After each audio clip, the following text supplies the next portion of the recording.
Hello, my channel mammals. I'm here on Yankee. I waited till the very last moment of this week to share this week's Bible lesson with you.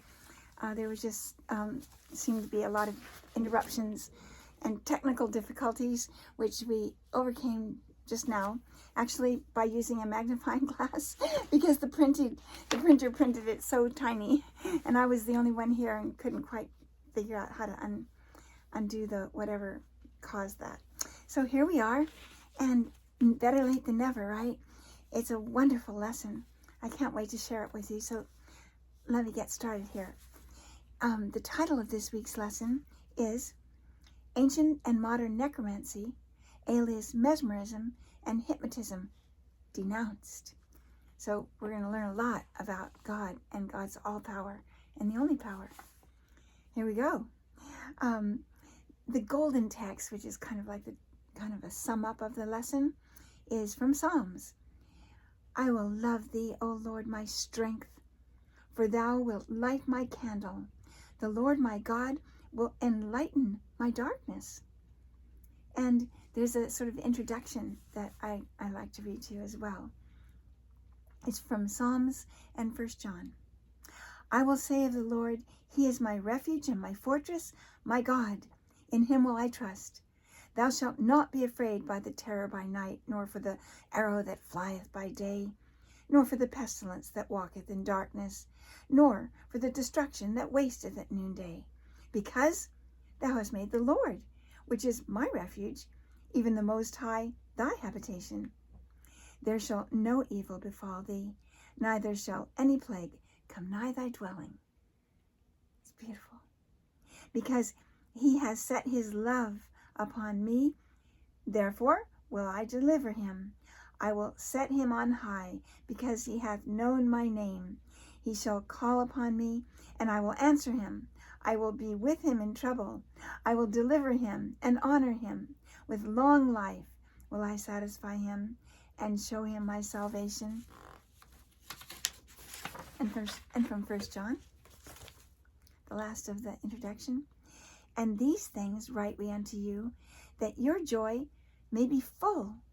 This then is the message which we have heard of him, and declare unto you, that God is light, and in him is no darkness at all. Now, I decided to read section 2 and section 3. So we'll start with section 2 and skip over section 1, which was great also. Very hard to cut anything out, but it's all there in the introduction.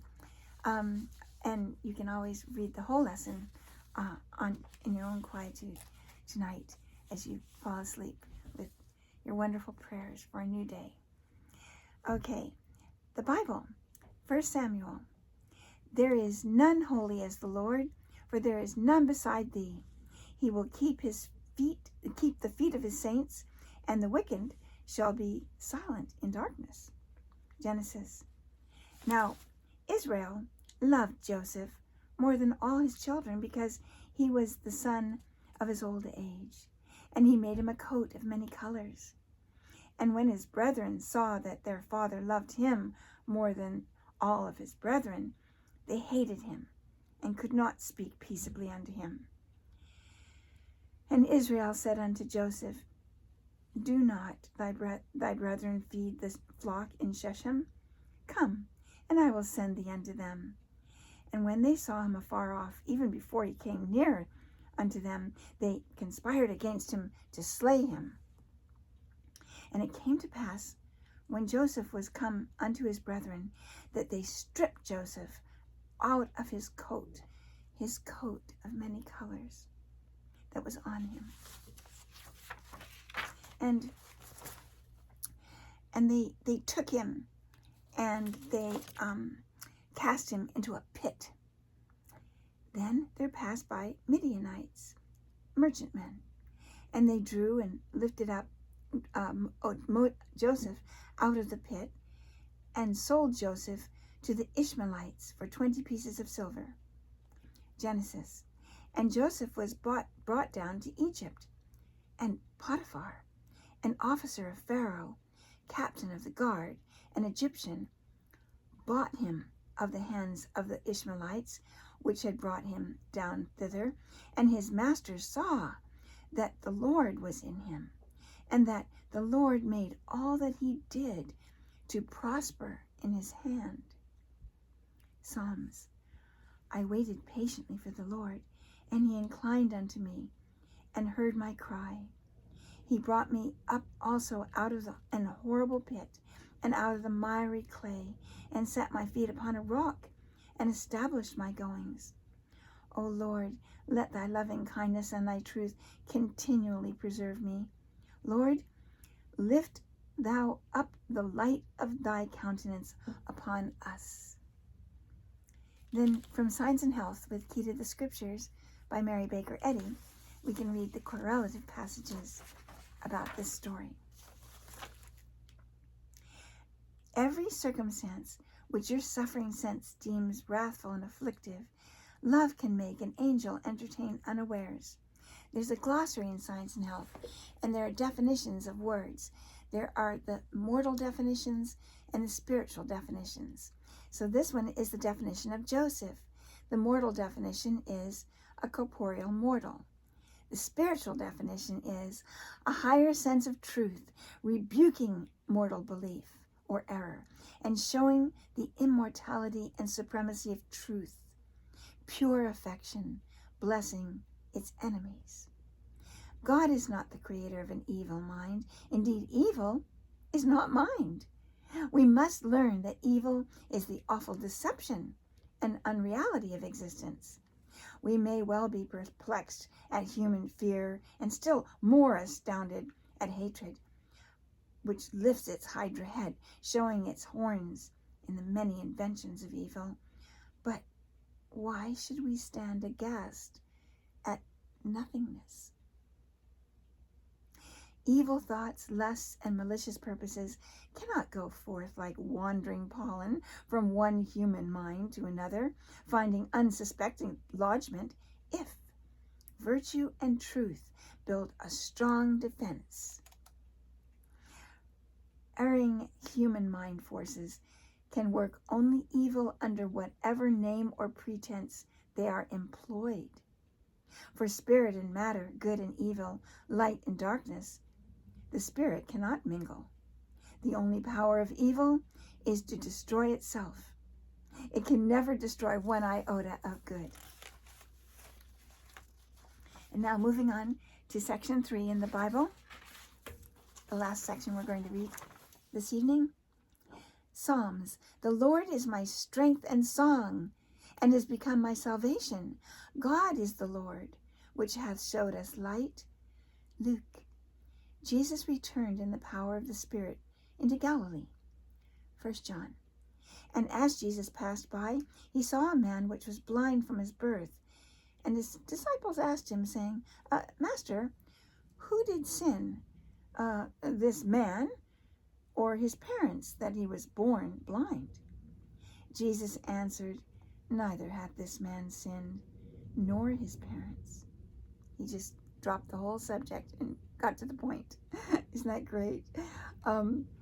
Wait a minute. But that the works of God should be made manifest in him.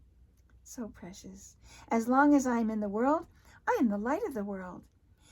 When he had thus spoken, he spat on the ground and made clay of the spittle. And he anointed the eyes of the blind man with the clay, and said unto him, Go and wash in the pool of Siloam, and wash in the pool of Siloam, which by interpretation is sent. He went his way, therefore, and washed, and came seeing. 1 John. Jesus cried and said, He that believeth on me, believeth not on me, but on him that sent me. I am come a light into the world, that whosoever believeth on me should not abide in darkness. He puts all power to God, not to himself. Knowing that soul and its attributes were forever manifested through man, the Master healed the sick, gave sight to the blind, hearing to the deaf. Oh, by the way, this is Science and Health in the 3rd section. Ooh, let me start again so you know what I'm reading from here. Knowing that soul and its attributes were forever manifested through man, the Master healed the sick, gave sight to the blind, hearing to the deaf, feet to the lame, thus bringing to light the scientific action of the divine mind on human minds and bodies, and giving a better understanding of soul and salvation. Christianity causes men to turn naturally from matter to spirit, as the flower turns from darkness to light. Christ's truth was demonstrated through Jesus to prove the power of spirit over the flesh, to show that truth is made manifested by its effects upon the human mind and body, healing sickness and destroying sin. The physical healing of Christian science results now, as in Jesus' time, from the operation of divine principle, before which sin and disease lose their reality in human consciousness and disappear as naturally and as necessarily as darkness gives place to light and sin to reformation. Now, as then, these mighty works are not supernatural, but supremely natural. They are the sign of Emmanuel, or God with us. I always thought it would be fun to have the name Emmanuel, because you'd always know God was with you. Isn't that beautiful? A divine, okay, they are the sign of Emmanuel, or God with us, a divine influence ever present in human consciousness and repeating itself, coming now as promised aforetime, to preach deliverance to the captives of sense and recovering of sight to the blind, to set at liberty them that are bruised. That's from the Bible. Heredity is not a law. The remote cause or belief of disease is not dangerous because of its priority and the concoction of past mortal thoughts and present. Oh, the connection of, kind of like concoction, isn't it? Of past mortal thoughts with present. The predisposing cause and the exciting cause are mental. In proportion to our understanding of Christian science, we are freed from the belief of heredity, of mind in matter, or animal magnetism, and we disarm sin of its imaginary power in proportion to our spiritual understanding of the status of immortal being. In science, we are freed from the belief of heredity, of mind in matter, or animal magnetism, and we disarm sin of its I think I already read that. Sorry, of its imaginary power. Blah, blah, blah, blah. Exposed and denounced the claims of evil and disease in all their forms, but realized no reality in them.